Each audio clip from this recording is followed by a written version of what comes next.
Olá pessoal, então a gente falou de primeira ordem, né? A gente vai definir nesse vídeo sistemas de segunda ordem. Então, como a gente fez lá no outro vídeo, a gente vai definir genericamente um sistema de segunda ordem também. A gente quer que o sistema tenha ganho estático 1, então por isso que o B aqui no numerador tem que ser igual aqui no denominador, né?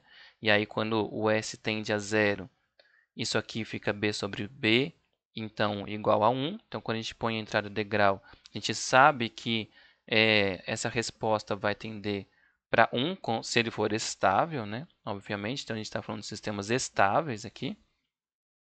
E a gente tem fator multiplicando esse S aqui, não precisa ser, né,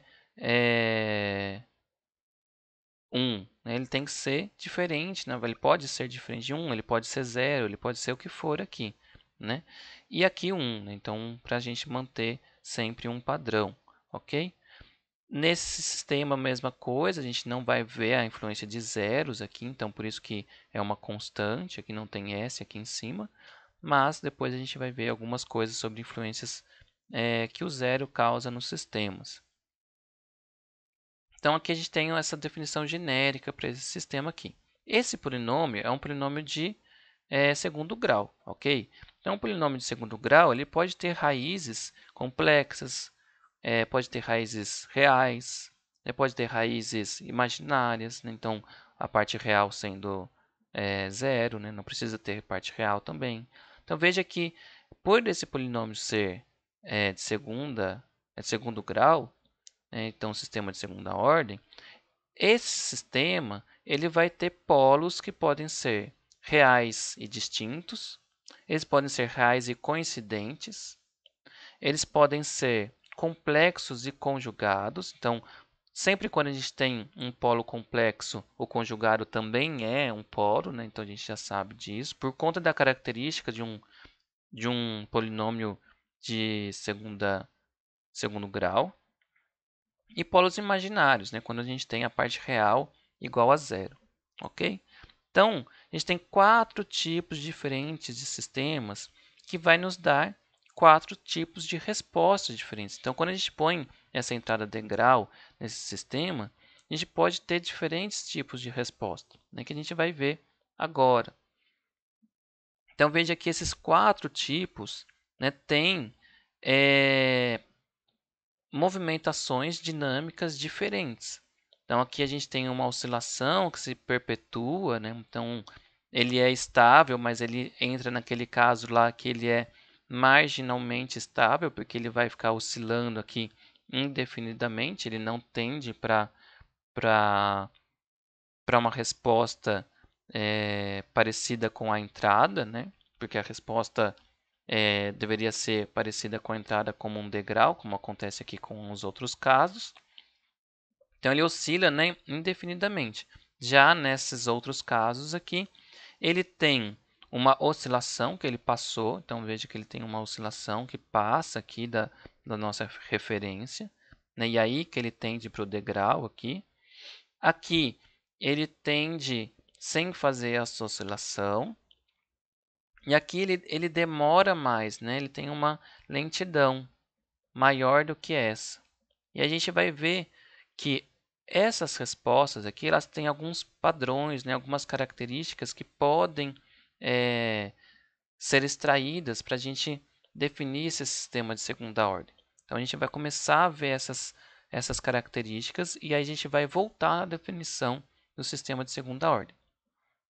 A gente pode ver que tem uma oscilação, né? Então, essa oscilação ocorre aqui, e essa oscilação ocorre aqui também, mas a gente também tem um amortecimento, né? Nesse caso, esse amortecimento não acontece. Então, veja que ele vai oscilar indefinidamente. Esse tem um amortecimento, né? Mas esse amortecimento ele não é tão forte para que seja parada essa oscilação antes de chegar no valor aqui que é o nosso ganho estático, né, do sistema em relação à entrada de grau. Esse aqui, veja que tem um amortecimento já forte o suficiente, que aí ele vai né, sem fazer a oscilação. E aqui a gente pode dizer que o amortecimento é muito forte, né, porque ele está parando tanto o sistema que ele chega a ser lento, ok? Então veja que a gente consegue ter algumas características que são comuns aqui, né?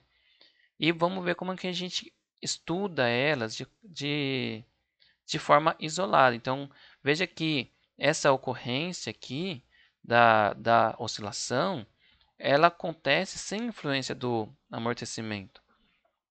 Então aqui é interessante a gente pegar esse caso específico, porque a gente pode ver a frequência sem a influência do amortecimento e depois ver como que o amortecimento influencia na resposta. Então primeiro a gente vai ver esse caso ali. Esse caso acontece quando aquele valor A lá é igual a zero. Então quando A é igual a zero, a gente tem só o B, né, e o S quadrado. Essa funçãozinha aqui, ela vai dar dois polos que são imaginários, que são sem a parte real. Quando a gente põe a entrada degrau aqui, a gente tem essa resposta, que é 1 menos cosseno de raiz de b vezes t. Então, veja que esse valor b aqui, ele está aqui dentro como uma frequência de oscilação. Então, aqui é cosseno, né, do valor de uma determinada frequência. E essa frequência de oscilação, que é igual a raiz de b, a gente dá um nome de frequência natural do sistema. Então, veja que é raiz de b, e não é b. Então, o b ele é igual ao ômega n ao quadrado. Então, a frequência natural ao quadrado.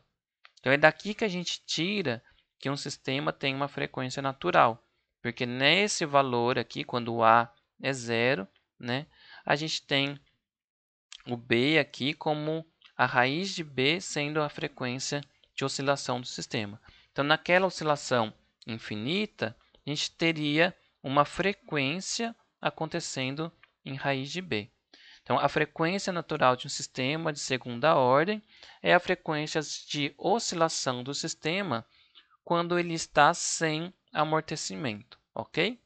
Então, a gente definiu isso de maneira bem simples, né? A gente viu a movimentação lá e aí a gente definiu a frequência natural. Mas e quando a gente tem o amortecimento? Então, um dos casos que acontece o amortecimento e oscilação ao mesmo tempo é no caso quando a gente tem polos complexos conjugados, que é o caso que a gente viu aqui. Ó, vou voltar para a gente dar uma olhada. É esse caso aqui. A gente vê que tem uma influência forte da oscilação, né, porque ele teve essa oscilação, mas ela teve um decaimento forte necessário, suficiente, para chegar nesse valor do degrau aqui. E aí ele parou, né? Então a oscilação para. Né? Então o decaimento, né, ele acontece, né, de maneira suficiente para chegar no degrau de forma até que rápida, né, naquele caso.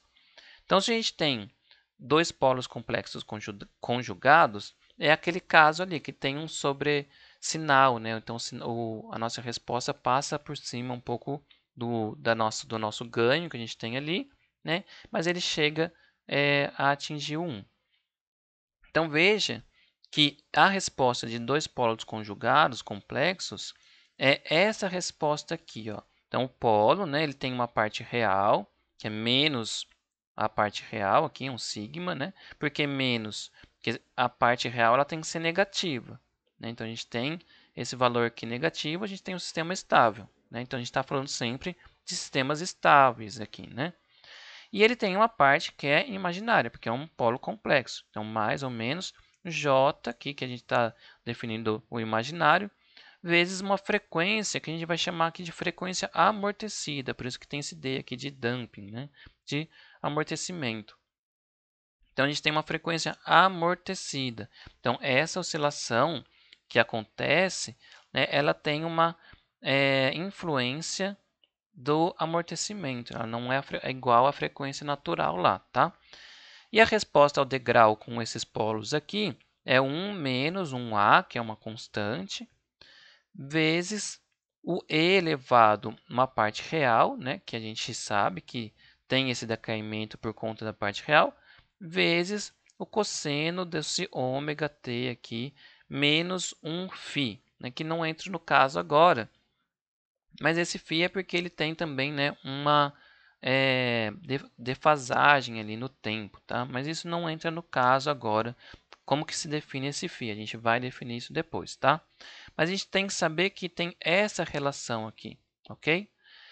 Essa relação, o que acontece?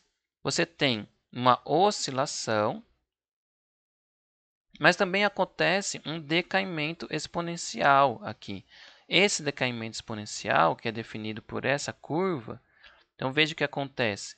Ela vai sempre responder, né, a esse decaimento aqui. Então, esse decaimento que acontece aqui, então é essa função aqui, ok? Esse decaimento aqui acontece, né, de maneira que a oscilação não passe por ele. Então, essa oscilação, que é a resposta que a gente está vendo de tudo aqui, né, seria se a gente não tivesse a parte da oscilação, que é o cosseno ômega aqui. Então, essa resposta que a gente vê é o 1 menos o a elevado a menos sigma aqui. Então, esse decaimento que está em azul, né, ele vai definir um limite que a gente chama de envelope, tá? A gente vai chamar de envelope aqui, que a nossa resposta não passa por conta da oscilação. Então, olha, a gente tem um fator que vai limitar essa nossa resposta e o outro fator que define a oscilação, é como que ele oscila aqui, ok? Essa frequência que a gente já chamou, né, é a frequência exponencial de decaimento, que é definido pela parte real do nosso sistema complexo, que define o envelope aqui, ok? Então, na nossa resposta, ele vai oscilar, mas ele sempre vai estar dentro desse envelope, né, que essa que é a ideia aqui desse sistema, desse gráfico aqui, né, que é o 1 menos o a elevado a menos sigma t aqui, ok?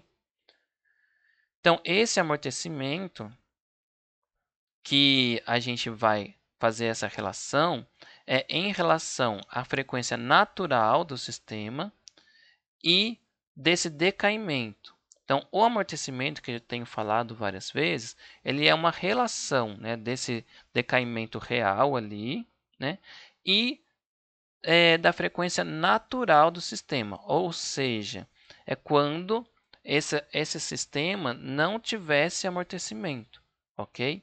Então, ó, o amortecimento aqui ele vai ser um sistema de um sistema de segunda ordem, é a relação entre a frequência exponencial de decaimento, que é o sigma ali, que é a parte real, e a frequência natural do sistema correspondente, ok? Então, sabemos que para uma equação de segundo grau, o termo A é formado pela soma das raízes com sinal invertido. Então, lembrando aqui, ó, que isso daqui, né, a gente tem os nossos polos, ele é as raízes aqui. Então, o A, se a gente somar isso daqui, né, é a soma, é a mesma coisa que a gente colocar o A aqui. Então, somando isso daqui, dá menos 2 sigma, certo? Só que é sinal invertido. Então, em vez de ser menos 2 sigma, vai ser só 2 sigma. Então, o A ele é igual a 2 sigma. Se o sigma aqui, que a gente definiu, é igual ao amortecimento vezes a frequência natural, se a gente passar multiplicando aqui, a gente sabe que o A é igual a 2 vezes o, o amortecimento vezes a frequência natural, né? Então, a gente definiu aqui em cima que o B é igual, né, a frequência natural ao quadrado, a gente já definiu isso. E aqui a gente definiu o A, que o A é 2 vezes o amortecimento vezes a frequência natural. Então, quando a gente tem o B e o A nesses parâmetros aí, nessa parametrização, a gente chega que a forma padrão do nosso sistema é essa aqui, ok? Então, a gente tem um numerador, que é igual à frequência natural ao quadrado, e é dividido por um polinômio, que é definido utilizando o amortecimento, né, e a frequência natural, ok? Ah, mas e os outros casos? Os outros casos sempre vão acontecer da mesma maneira aqui, só que com os valores do amortecimento variando. Então veja que todos os casos, tanto com os polos reais distintos, polos reais coincidentes, polos imaginários e polos complexos conjugados, eles vão acontecer quando a gente tem um valor específico do amortecimento. Então, quando a gente já viu lá, quando a gente tem a frequência natural aparecendo sozinha, é quando o amortecimento é zero. E é isso mesmo que acontece, né? Quando a gente tem esse fator aqui indo para zero. Então, a gente vai ver todos esses casos, que a gente tem nomes específicos para eles. Então, no superamortecido, ou seja, o amortecimento ele é maior que 1, o que acontece é que a gente vai ter dois polos reais distintos. Então, se você faz essa conta aqui com o amortecimento maior que 1, você vai sempre ter dois polos reais distintos. E aí você tem essa resposta um pouco mais lenta, que você tem um amortecimento muito superior ao que você precisaria para chegar, né, de forma suave aqui no seu degrau, né, com o ganho estático. Já o criticamente amortecido é quando o amortecimento é igual a 1. Criticamente amortecido, ele corresponde a dois polos reais coincidentes. Então, você vai ter dois polos reais que são apenas, né, não tem parte imaginária, né, eles são apenas reais, e eles são iguais. Então, você vai ter dois polos que são iguais, por exemplo, a -2 ou a -3, e os dois polos são iguais, ok? E eles são criticamente amortecidos. Então, veja que esses casos, quando você tem um caso criticamente amortecido, ele vai também tender ao degrau aqui sem passar no valor, né? Então ele não tem, ele é suave, né? E o que é interessante é que esse é o valor, né, de amortecimento em que você vai ter nenhum sobressinal, que a gente chama quando você passa do ganho aqui, né, do 1 no caso, e quando você tem maior tempo. Então, maior tempo não, menor tempo, né? Quando você é mais rápido para atingir esse valor. Então, no super amortecido, você é lento e aí você vai diminuindo o amortecimento até chegar em 1, e aí você tem essa velocidade aqui mais rápida para chegar possível, né, para chegar nisso aqui, sem ele passar para cima aqui, entendeu? Sem amortecimento nenhum é quando o amortecimento é igual a zero. Então você tem dois polos imaginários, então você tem o criticamente estável, né? Então a gente já viu isso, que é quando você tem essa oscilação indefinida. Então você tem dois polos imaginários sem parte real. Então sem parte real, o que acontece é que você não tem decaimento. Então por isso que você não tem amortecimento. Então você não tem decaimento, você fica com um envelope, né, ali igual a 1, né? Então por isso que você tem um para cá e um para lá, né? Então sempre do valor, né, em relação ao seu valor final. Então você tem o dobro para cima e para baixo, né? Então veja que se fosse 2 aqui seria 4, né? E 2 menos 2 seria 0, então ele variaria de 0 a 4. Ah, se aqui fosse 3, variaria de 0 a 6, né? Então ele fica oscilando dentro desse envelope infinitamente, né? Porque você tem ele sempre igual ali, né? Ele não tem um decaimento, ele não fecha. E é, ele é criticamente estável, né? Porque ele não tende para a sua resposta degrau, mas também ele não tende para infinito, né? Ele é limitado, né? Também. Veja que a gente vai ver por que a gente chama de criticamente estável, não só por conta, né, dessa instabilidade que ele apresenta ali, né, que ele não chega para o degrau, então ele não é definido nem um lado nem para o outro. A gente vai ver por que ele é chamado de criticamente estável também, né? Porque ele é crítico mesmo, né? A gente tem esse nome, não é por acaso. O subamortecido, então, nesse caso, a gente está no caso entre 0 e 1, e é muitos casos que a gente vai chegar, tá? Porque muitas vezes é isso que a gente encontra, são dois polos complexos conjugados. Então, a gente vai ter uma pequena oscilação, né, que é definida pela frequência de amortecimento lá, que a gente já viu, que eu vou definir depois também o que é essa frequência de amortecimento, né? E ele tem um decaimento, então veja que o envelope provavelmente vai estar aqui assim, né? A gente tem um envelope que aí decai aqui e aí ele não passa disso. E aí você tem um, um fechamento aqui, né, já na sua resposta transiente. E aí depois aqui já é a resposta em regime. Então aqui algumas referências, né, sempre coloco para lembrar vocês. E a gente vai falar agora de critérios de desempenho.